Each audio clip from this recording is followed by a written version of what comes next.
Salut Betty, comment Salut vas-tu? Anouche, ça va? J'ai j'ai une crampe à la côte, mais tout va bien. Ouais, ouais, ça va. Hmm. On se retrouve. J'ai plaisir à avoir mis ma caméra devant ma fenêtre et du coup je vois les petits oiseaux, les petits rouges-gorges et les mésanges passer. Ça fait très plaisir. Voilà. Du coup il n'y a pas grand-chose d'autre qui se passe. Et toi, Bah ça va? super. Comment ça va? Un peu mieux que la dernière fois. Un peu, ça va doucement, on va dire ça comme ça. Hmm. On avait envie de reprendre un moment pour échanger, toujours avec cette optique de ça pourra intéresser certaines personnes. Et puis, ouais, on s'est dit on n'y va pas complètement freestyle. Quel sujet on pourrait aborder? Et Betty, tu m'en as proposé deux. J'ai trouvé les deux intéressants. J'ai noté, le premier, c'était qu'est-ce qui fait qu'on en arrivait là dans nos pratiques. Et puis la deuxième, c'est la posture d'accompagnant, de thérapeute. Bah, on va aller sur la deuxième. Si le premier, ça vous dit. De toute façon, je pense qu'on le fera. Mais si on ne le fait pas et que vous avez envie, vous nous envoyez un petit mot en commentaire. Euh, Tu m'as dit que tu avais un exemple, un témoignage sur lequel on pourrait partir. Ouais. Moi, j'en ai plusieurs en fait. Mais j'ai quelqu'un qui a régulièrement dans la dernière année, dans l'année où on se voyait, qui devait aller à l'hôpital pour faire des tests, pour régler des soucis de santé. Et, et du coup, cette personne est venue en cabinet pour voir un peu ce que c'était. En fait, c'est souvent ce qui se passe avec cette pratique de la TCSB, thérapie Oui. crânio-sacrale biodynamique, qui, euh, qui est peu connue. Donc souvent, c'est des gens qui sont plutôt curieux ou qui ont rien trouvé d'autre qui marche et du coup qui essayent des choses un peu alternatives. Euh, et donc elle venait avec ça, avec ce, ouais, voilà, cette sorte de bagage hospitalier. Et, euh, et en fin de séance, Pardon, elle me dit, tiens, tu veux bien me faire un petit ouais, peu le portrait de la personne pour que je puisse me projeter un peu plus. C'était quoi son souci? Il avait à peu près quel âge? ouais, Son parcours en 30 secondes, ça tirait? moi c'était surtout des soucis au niveau du cœur et Ok. de savoir comment ajuster des médicaments pour aider le cœur à être un peu plus serein, efficace, de reprendre sa fonction de cœur avec joie. Et ouais, ouais, ouais, je vais pas dire plus. Euh, qui avait pas forcément un passif qui avait pas un passif hospitalier à part ça. Donc pas non plus un gros parcours, tu vois, t'as des gens, ils passent leur vie à l'hôpital, ils passent leur vie chez le médecin. Là, c'était pas le cas. Et mais ça faisait un an que tac tac qu'il y avait ce parcours. Et et ouais, en fin de séance, en fait, en retour, elle me dit, bah tiens, c'était hyper apaisant de pas être un diagnostic dans ton cabinet. Hmm. Et ça, c'était pas la première fois non plus que j'entendais quelque chose dans ce genre. Là, c'était le plus explicite. Mais voilà, ce truc de, en fait, et après, on en a reparlé dans une séance supplémentaire où elle m'a dit, bah ouais, parce que d'habitude, en fait, quand je viens dans le milieu médical, bah tout de suite, on sort mon dossier et il y a un numéro de dossier et il y a un nom de maladie et il y a un nom de médicament. Et, mais à chaque fois, j'ai l'impression que ouais, tout de suite, je deviens cette maladie, en fait, quand j'entre dans le milieu médical. Et là, en rentrant, moi, j'ai pas un cabinet médical, mais j'ai un cabinet. Quand les gens y rentrent, bah, il y a deux chaises et une petite table pour discuter. Petite différence, c'est qu'il y a du thé, il y a de la tisane, ce qu'on n'a pas dans les cabinets médicaux en général. Mais voilà, on entre dans le cabinet, je vais aller voir une praticienne. J'arrive, on parle ensemble face à face et il y a une table de massage. Donc il y a un certain cadre qui fait que, bah, qui est très similaire à un cadre médical, quoi. Je viens pour essayer de guérir quelque chose ou pour essayer ouais, de trouver une solution à mes problèmes, pour aller mieux, en fait. Et, et donc, comme les deux milieux se ressemblent beaucoup, même si j'ai pas une veste blanche, il y a quand même quelque chose de je t'accueille chez moi et dans mon cabinet et on va voir ce qu'on peut faire. Et tu me parles de tes soucis de santé, si c'est pourquoi t'es venu. Et en fait, du coup, bah, il y a ce petit truc de ah, mais en fait, là, euh, j'entre dans donc du point de vue de la cliente, j'entre dans le cabinet, on me demande comment ça va. Et je peux parler à la fois de mes problèmes de santé, mais aussi en fait de ce qui est autour de ça. Et si j'ai de l'émotion, bah, la personne n'est pas m'écoute en fait et est encore Mm. là et a la capacité de je veux dire rebondir sur ces choses-là quoi, que ce soit pas juste ah et je me sens très seule dans ma vie et que l'autre en face fasse OK et du coup vous avez mal au genou. Ouais, je vois. Euh, Ouais, en fait, il y a de la compétence en psychologie appliquée, plus une grande disponibilité, ouais, c'est ça. avec du temps. Euh, Ce voilà, qui, en fait, carrément. à l'hôpital, moi, j'ai deux amis infirmiers, il n'y a pas le temps. Enfin, déjà, la compétence, elle est ailleurs, il n'y a pas le temps, Mm, mm. faut être rapide, Ouais, efficace. ouais. Oui, c'est carrément, en fait, les cadres se ressemblent quelque part à ces points-là dont j'ai parlé. Mm. Mais en fait, en effet, une focalisation très différente et le fait que bah il y a pas le temps en fait. Tout simplement, c'est pas une histoire souvent les soignants, ils veulent être soignants pour aider les gens. Ils sont pas là pour dire aux gens non, tu n'es pas un humain, tu es une hépatite B. Enfin, c'est pas ça la base. En général, ce que les gens veulent faire. Ouais, ouais, Euh, je comprends, ils font ce qu'ils peuvent avec tout ce qu'ils ont, ce qui est déjà énorme avec les ressources actuelles. Et le résultat, c'est que bah, la personne sur place peut prendre pour elle, interpréter que bah, si elle est focalisée que sur un seul aspect ou un seul truc, à force, bah, je suis ce truc. Ça, c'est ouais, vraiment exactement. les amalgames et les biais cognitifs et par une personne. Surtout Ouais. si on a très besoin de considération, ça va frictionner plus, quoi. Mm, mm. Carrément.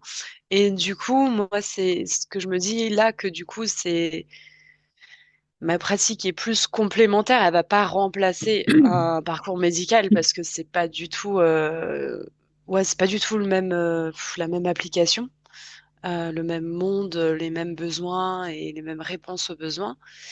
Mais c'est apparemment un complément assez sympathique parce que ça reste au niveau du corps, au niveau d'un... Ça peut justement, j'ai aussi ce côté-là de un autre retour qui parlait plutôt du consentement autour du toucher. Et du coup, en effet, dans les milieux médicaux, bah, oui, on peut demander, OK, je sais pas, je vais faire une prise de sang. Bon, quel bras? OK, celui-là, allez hop, on y va, go. Et puis, en plus, les prises de sang, c'est un peu différent parce qu'ils essaient de le faire quand on n'est pas focalisé sur l'aiguille. Mais il y a quelque chose de, bah, je vais pas demander toutes les 2 secondes à la personne si je peux la tâter là, là, là. C'est plus, bah, lever le t-shirt, redescendre le t-shirt, voilà, montrer ça, si, ça. Et Ouais. Il y a des routines vitales, il y a X patients à traiter sous ouais, 2 heures c'est par ça. exemple, et on Mm, enchaîne mm. et ça le fait. À un endroit, Ouais, ça le fait et qu'au vraiment, quoi. final, c'est pas forcément un ordre, mais en effet plus une routine de bah on entre ici Ouais. et c'est comme ça qu'on fait pour arriver à ces objectifs-là, quoi. Mais quand tu es un peu fragile psychologiquement, et tu l'es en fait quand tu rentres dans un endroit médical, parce que souvent on va dans ces endroits parce que on est faible quelque part, on est fragile quelque part, que ce soit au niveau physique ou psychologique ou Oui, tu veux dire que spirituel. la personne, si elle est blessée, malade, elle a eu un choc, etc., très souvent, elle va arriver plus fragile qu'elle ne se sent d'habitude. Elle se sent Exactement. affaiblie, du Voilà. coup, le besoin de soins, peut être un peu plus supérieur pour, équilibrer, qu'elle garde, ses moyens quelque part de Exactement. ressenti, Ouais. de décision, de clarté, etc., puisqu'il s'agit de sa Ouais. santé. Et Mm, mm, des fois, enfin, j'estime que c'est important que le patient puisse rester, la plupart du temps lucide pour donner de l'information, contredire, cadrer, etc., mm, quoi. Alors que si elle est sidérée parce qu'en fait elle était déjà fragilisée, plus un accident de voiture et tout, mm, mm, là, son soutien émotionnel et psychologue de terrain, je pense que... mm, Enfin bref, vas-y, je te laisse continuer. ouais. Et puis là, tu as plutôt parlé du côté de poser ses limites, tu vois, recadrer et tout ça. Et je pense même, en fait, simplement au fait de pouvoir poser les questions et pouvoir retenir les réponses. Oui. Parce que quand tu es sidéré, en fait, tu t'es pas vraiment là et donc il y a des choses que tu loupes. Et le nombre de fois où tu peux ressentir, où moi je suis ressortie du médecin ou l'hôpital et à me dire, qu'est-ce qui vient de se passer? Qu'est-ce qu'on m'a dit déjà? Ah, j'ai eu la lucidité d'écrire tout ce qu'il m'a dit, mais des fois pas. Et du coup, en fait, et aussi de sortir de là et de se dire, merde, j'ai pas posé cette question. Et en fait, c'est une question hyper importante pour moi, que ce soit au niveau technique de l'application d'un médicament ou d'une technique ou de je ne sais quoi, des choses que j'emporte à la maison, en Hmm. fait. Euh, donc rien que pour ça, en fait, pour que le suivi médical en dehors du cabinet soit efficace, en fait, il faut que moi je sois là, quoi. Parce que sinon, je rentre chez moi et puis il y a Hmm. rien qui change. Et après, je retourne à l'hôpital plus tard. Et en fait, ça aide pas, quoi. Alors que si je Ouais. suis empouvoirée, empuissancée dans ce truc-là de ah bah tiens, je rentre et j'ai vraiment un parce que j'étais là, présente, je suis en capacité de prendre soin de moi en dehors, quoi, avec les consignes des médecins qui sont bien lucides dans ma tête et des pourquoi et des comment. Oui, d'avoir les Euh, moyens de pouvoir se comporter en tant qu'adulte responsable de soi, parce que, ouais, on peut tirer profit de toute l'interaction qu'on a eue avec le professionnel de la santé. Euh, et ouais, en t'écoutant, j'ai imaginé un espèce de d'idéal. euh, je me soucie pas du comment, je sais pas comment ce serait possible, et qu'est-ce que ça donnerait réellement sur le terrain, mais j'imagine des personnes qui arrivent par exemple à l'hôpital, aux urgences, et il y a un médecin qui passe et qui juge, à quel point c'est urgent ou pas. Et si ça peut attendre une heure, il y a plein de salles, et si c'est pas, ça peut attendre une heure ou deux, la personne va et reçoit un soin psychocorporel qui peut être également ta pratique. Et du coup, ça lui permet de se sentir, de redescendre, très probablement, de réduire l'inflammation dans la mesure où elle serait liée à un stress, émotionnel direct. Et du coup, elle arrive en face du médecin ensuite dans de bien meilleures dispositions. Bon, je pense que ça demanderait des ressources de ouf de redesigner tellement de choses. Mais je me suis imaginé ce truc, je me disais, ouais, en claquant des doigts, ça pouvait se faire. Je pense que ce serait pas une mauvaise idée, quoi. Tout le monde ouais, et puis ce serait des gagnerait. patients, pardon. Non, non, vas-y. Il y a toujours ce petit Ce, décalage quand on parle, il faut une seconde ou deux des fois, j'ai remarqué. il y a ça rend des meilleurs patients aussi. Ça veut dire que c'est pas des gens qui vont s'énerver parce qu'on a dit le mauvais truc, des patients qui nous écoutent. Enfin, en fait, c'est bénéfique pour tout le monde, mais en effet, c'est des gros moyens. Et après, euh, euh, ah, voilà, donc dans ma pratique, j'ai le luxe de m'offrir de la spaciosité autour de ça. Et c'est aussi mon domaine de, euh, c'est sur quoi je focalise en fait avec la TCSB aussi en fait. Euh, Où oui, je viens venir écouter les mouvements internes du corps. Euh, mais surtout, je pense que ce qui est bénéfique aux gens, c'est cet espace qui est créé, on en parle beaucoup en études en tout cas, de, de cette écoute de l'autre et du fait que la personne, elle vient avec toute son entièreté. Euh, donc oui, c'est ça en fait mon point de prédilection de comment. En fait, c'est les questions de comment est-ce qu'on accueille bien quelqu'un? Comment est-ce que on peut aider quelqu'un à se sentir en sécurité?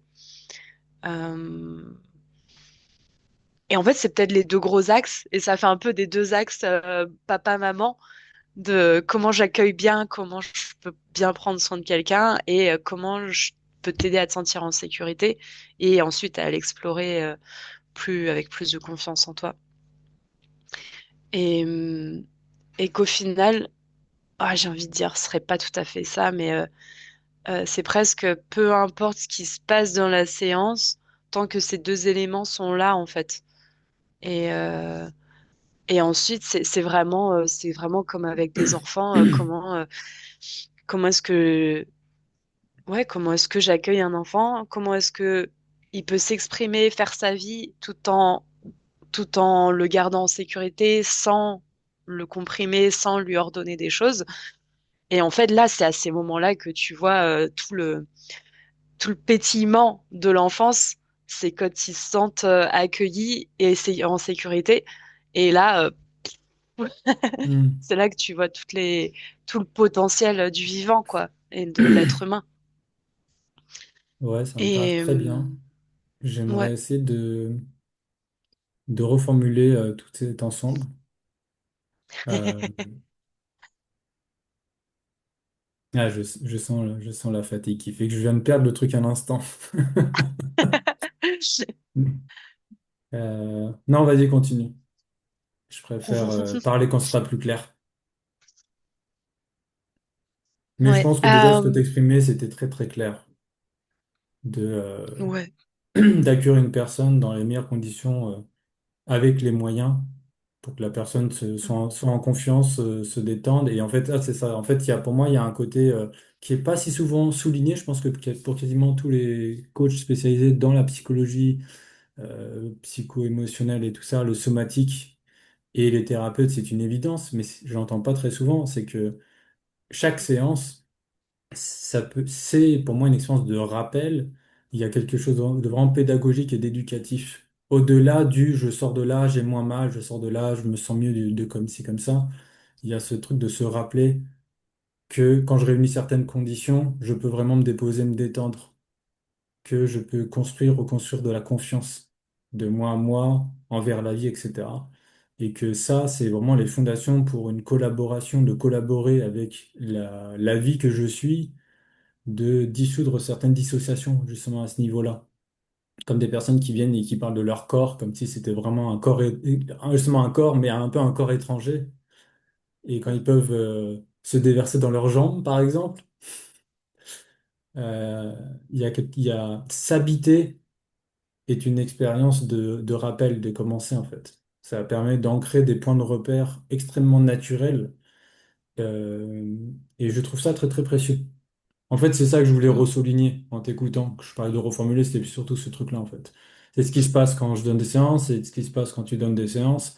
C'est se rappeler des espèces d'évidence, c'était au bout du nez, mais il y avait besoin de quelqu'un, visiblement, pour venir toucher, pour que la personne, elle sente, elle fait, ah, c'est vrai, j'ai un nez. C'est pas juste pour respirer, en fait. Mm. Bon, voilà. Je t'en prie. Mm. Tu veux continuer? Il y avait quelque chose. Euh, ouais. euh, j'ai l'impression que ça m'a emmené un petit peu dans un espace un peu plus éthéré. C'est rigolo en Un peu t'écoutant. plus abstrait. Est-ce que tu veux Ouais, revenir ouais, ouais. sur la personne qui témoignait qu'elle se sentait traitée comme une humaine de manière presque amicale, même s'il y avait un cadre thérapeutique? Ouais, alors oui, oui, voilà. En plus, ça revient voilà, ce qui me venait ensuite. Je pense à ouais, à c'est pas vraiment un puzzle, mais cette équation étrange euh, hmm, de, Ici, on prend le c'est temps. quoi notre relation? C'est quoi notre relation dans mon cabinet? Parce que moi, je suis pas là pour imposer des choses. Je pose pas de diagnostic, je pose pas de solution miracle. Je pose des questions. Voilà ce que je pose. Mais tu sais que Euh, quasiment à chaque ouais. fois qu'on pose une question ouverte, il y a un réflexe de vouloir y répondre. Et il y a certaines approches qui sont Mm, basées que sur des questions.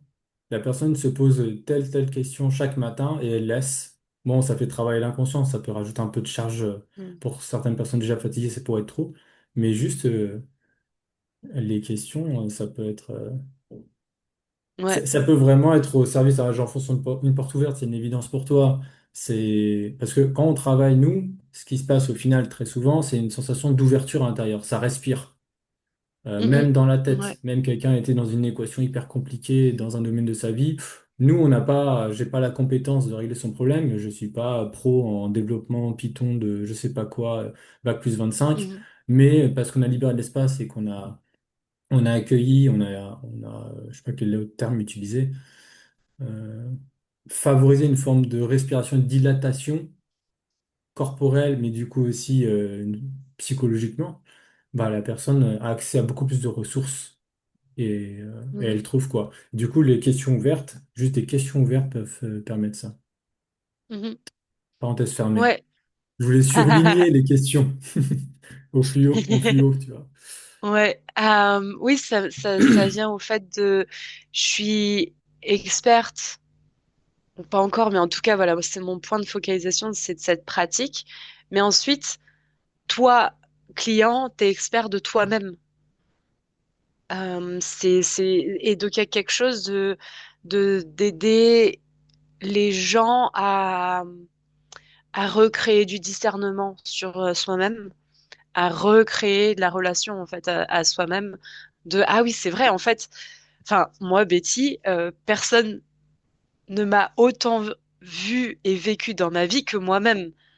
Même ma mère qui m'a donné la vie, ben, elle n'a pas été avec moi à chacun des moments de ma vie. Donc en fait, et en plus, si elle l'était, s'il avait été, bah, elle l'aurait été, mais de l'extérieur.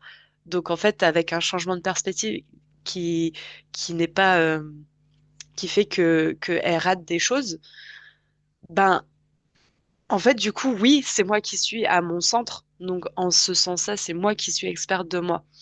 Et ensuite, il y a des experts en maladie, en psychologie, en bidule, en machin, en chouette, en python, en voilà.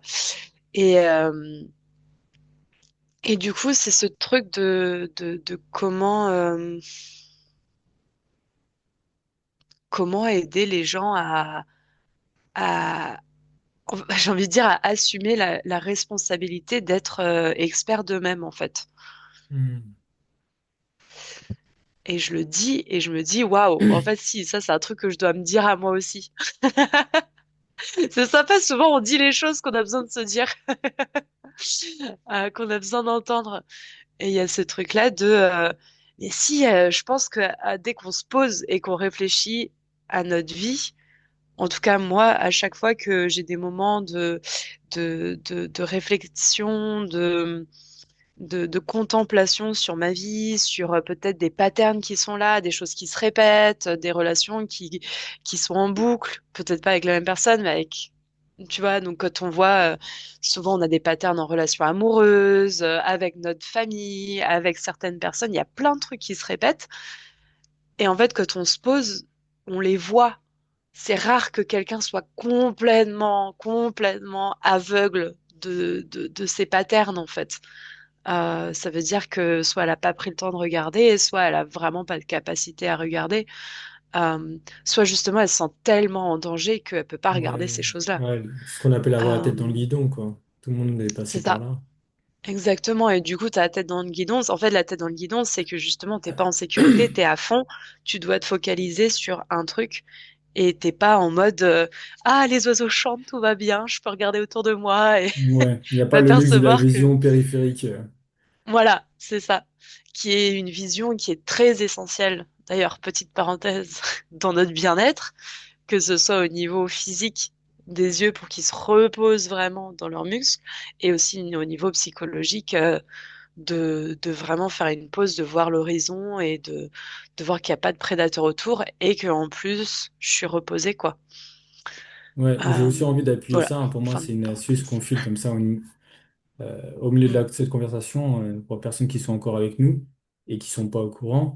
En cas de stress, même très intense, ça peut vraiment faire la différence. Alors, c'est pas une garantie, mais ça demande très peu d'efforts de volontairement entrer dans une vision périphérique et d'écouter à 360 degrés et de sentir respirer avec. Même 10 secondes, ça peut vraiment aider des fois à tenir le coup et faire le pas suivant pour mhm, demander de l'aide, s'extraire d'une situation, etc. mhm. Et il nous reste Yes. 10 minutes avant que Zoom coupe l'enregistrement. Ok, cool. J'étais en train de penser à ça. Très bien. Hum, ouais, et bah, je voulais rajouter un truc peut-être sur le consentement. Du coup, c'est moi qui parle beaucoup aujourd'hui, mais consentement sur oui, cet aspect de quelqu'un qui me disait, waouh, ça change. Enfin, vraiment, le fait que tu me demandes si c'est OK que tu viennes au contact à ces endroits-là et que moi, moi, Betty, en début de séance, je le dis vraiment clairement, c'est s'il te plaît, si c'est pas OK que je vienne à cet endroit-là, dis-moi non, quoi. Dis-moi stop, Ouais, on arrête, on passe à autre chose, on négocie dans le sens positif du terme, de voir justement, bah, peut-être pas là à droite, mais à gauche peut-être, ou tout léger, ou enfin voilà, vraiment de voir ce qui convient.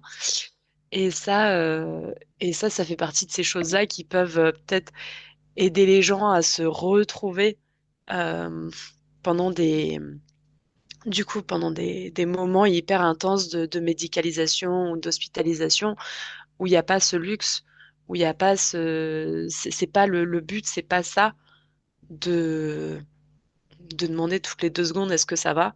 Moi, c'est mon taf de demander est-ce que ça va toutes les 2 secondes, que ce soit à voix haute ou mm. dans l'inconscient et dans l'invisible. Et, et du coup, voilà, ça permet de se reprendre ce cap et ensuite de continuer dans la vie avec ça, quoi.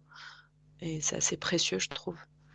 Je Donc, trouve aussi, ouais. je me sens, je me sens très concerné aussi par ce que tu dis, parce que on a vraiment la même évidence à cet endroit. Et moi aussi, je le dis dès le début, je le dis plusieurs fois, j'ai très très besoin que la personne qui fait une séance ou tout un accompagnement de plusieurs semaines ou plusieurs mois avec moi, je le rappelle autant de fois que ça me semble nécessaire, j'ai très besoin que cet autre communiquent, posent des limites, disent non, non, non, ce que tu dis, ça m'a l'air d'être à côté de la plaque, quitte à que ce soit un peu maladroitement dit, je préfère un truc un peu genre pas super poli, Mm, plutôt que garder parce que je suis, comment dire, je suis imparfait. Je suis très entraîné je sais que je suis bon là-dedans, moins bon dans d'autres choses, mais en fait, c'est à deux et je n'ai mhm, pas l'omniscience. Je peux avoir un discernement qui parfois surprend la personne et c'est du bonus, c'est cool, c'est des pépites. Mais en fait, j'ai besoin que cet autre me dise ce qu'elle vit et qu'elle me dise non, non, ça me parle pas du tout. J'ai vraiment besoin de ouais. cette interaction. Euh, Mhm, Parce que sinon, c'est de me donner trop de pouvoir et on va droit au mur tous les deux. C'est ni bon pour elle, ni bon pour moi. Alors, des fois, mhm, euh, des fois, je suis à côté pendant quelques minutes et il n'y a pas de conséquences graves. On peut même en rigoler et puis ça nous a quand même filé de l'information. C'est quand même du matériel. C'est un peu comme un mhm, chat. Il saute le portail, il glisse. Bon, il n'avait pas prévu, c'est pas ce qu'il voulait, mais il retombe sur ses pattes. C'est ce qui se passe presque tout le temps en fait. Mais oui, mhm. pareil en fait. J'ai très besoin que la personne parvienne à poser des limites, à contredire surtout, et j'essaie de de mettre en place un système, un cadre euh, qui inspire la confiance et que la personne puisse s'autoriser. Parce que bah, j'ai souvent des personnes en face de moi qui ont du mal à poser leurs limites. Du coup, Mhm. il y a un Ouais. double travail à cet endroit-là. C'est on va aller ensemble quelque part qui peut être parfois extrêmement sensible et délicat. Du coup, ça demande beaucoup d'attention et de présence d'esprit. Et en même temps, bah, ça nécessite une compétence qui est en cours d'acquisition sur lequel la personne ne sent pas qu'elle peut Mm. très bien s'appuyer dessus, quoi. Des Mm. personnes qui sont très très affirmées, j'en ai beaucoup moins. Ouais. Moi, la plupart Mais des personnes qui sont c'est... très affirmées, qui Ouais. posent facilement leurs limites, vont moins souvent voir des thérapeutes ou vont être plus dans un cadre de je viens pour recevoir un soin que tu me mettes dans ce Ouais. tournant de vie, sortir d'un pétrin et puis je m'occupe du reste, Mm, mm. plutôt que je viens pour construire, reconstruire une forme d'autonomie affective, une parentalité intérieure fonctionnelle, etc. Ouais. Ouais. Ouais. Ouais, je le vois que sur plusieurs séances, en fait, au tout début, je vais poser beaucoup de questions et je vais vraiment checker avec la personne comment ça va plus souvent pour justement aussi savoir où elle en est et la connaître et avoir une estimation de qu'est-ce qui se passe pour elle à ce niveau-là. Et qu'au fur et à mesure, en fait, il y a moins besoin de checker parce que aussi peut-être euh, mes questions deviennent des questions internes, en fait, qu'elle peut se réapproprier ces questionnements de ah, est-ce que ça va? Ou ah, Oui, est-ce que c'est OK pour moi qu'on me touche là? Tu sais, il y a cette truc de bah, du coup, on vient aider par l'extérieur à se réapproprier ces questions-là, en fait. Et carrément, ouais. il me venait un autre point, mais il m'échappe. Euh, Ah oui, et que aussi, ben du coup, ça aide à la personne, je pense que qu'on incarne ce truc-là aussi. Moi, je le dis, tu vois, bah, s'il y a un moment, moi, j'ai besoin de prendre un temps et de sortir du contact, bah, je vais en sortir. Je te le dis, parce que tu sais pas ce qui se passe et c'est plus moi qui suis un peu plus responsable de nous deux et toi, t'es juste responsable de toi. Mais il y a quelque chose de tu sais un peu moins ce qui se passe, donc je vais te dire plus moi ce que je Oui, fais quoi. Donc tu prends pour soin régler de la cette sorte de vulnérabilité, ouais. déséquilibre, voilà, c'est ça. Tu Et prends soin, mais la du coup, personne je elle est suis en là, train bah en de fait, prendre. ouais. Moi, si moi, là aussi, je suis là, bon bah en fait, je vais pas sacrifier, je vais pas me sacrifier pour toi, et je te demande toi de pas te sacrifier pour moi non plus. Mais si en tant que praticienne, je vais complètement je vais trop me réprimer pour une sorte de être au service de l'autre, bah, en fait, ça va se sentir quand même et je vais pas lui transmettre le truc que je veux transmettre, en fait. Je peux pas, tu peux pas, enfin, moi, j'ai l'impression que ça, à moins que ce soit très peu temporellement, mais si au fond, je suis en train de trop réprimer ce que je vis et que je suis pas en train de m'écouter, je suis pas obligée de faire ce que j'ai envie de faire, mais si je suis pas avec ça, je peux pas demander à l'autre d'être avec ça, quoi. J'ai l'impression. Il y a quelque chose où si je peux lui demander, mais ce sera plus dur et il y aura un peu plus de confusion et ce sera moins fluide en fait. Ce sera moins clair. Mais Moi, si je viens en tant que modèle de ça, oui, ben ça va tout de suite mieux marcher en fait. Modéliser, ça marche mieux que de dire quoi faire. je comprends. Juste pour info, il nous reste une Voilà. minute 30. On va être J'ai coupé. vu ton regard inquiet. Ouais. Je trouvais ça dommage d'être coupé net. Après, c'est pas la fin du monde, mais oui. Non, c'est bien. Je vais placer une phrase qui accompagne ce que tu viens de me partager. Et Ouais. puis après, je suis pour aller vers une conclusion ou pas conclusion, mais vers une fin moins brutale que la Un au dernière fois. revoir. Oui. Allez, go. Euh, Moi, j'entends qu'il y a, comment dire, on peut pas faire l'impasse du mimétisme. En fait, dans le soin, il y a un moment où c'est un peu plus, les frontières deviennent un peu plus floues. En fait, dans le contact, il peut y avoir un peu une forme de fusion, un état un peu régressif qui peut permettre de venir réparer quelque Mhm, chose, apaiser, dédramatiser quelque chose et rassurer profondément dans le toucher au niveau du système nerveux et tout ça. Et du coup, il y a plein de choses qui passent sous le seuil de conscience. Moi, j'appelle ça par mimétisme. Et du coup, si tu arrives en serrant mhm, le cul, bah, ça peut avoir un impact peut-être négligeable, peut-être pas, mais toi, tu préfères. offrir Mm. dans une forme d'entièreté et de présence qui fait que bah, tu vas pas te passer par-dessus pour toi-même et aussi pour l'autre et ce nous momentané. Ouais, carrément. Très beau mot de fin. J'avais envie de dire ce mot aussi. Mimétisme! Ben voilà, tu viens de le dire. Donc, parfait. Ce fut un Euh, plaisir. Ouais, Merci. moi ouais, j'ai Puis presque envie de continuer la conversation de là où on l'a fini, on peut tout relancer? simplement. On fait une partie Ouais, 2. on verra. Puis peut-être ce sera posté, peut-être pas. Eh ben à bientôt. Salut!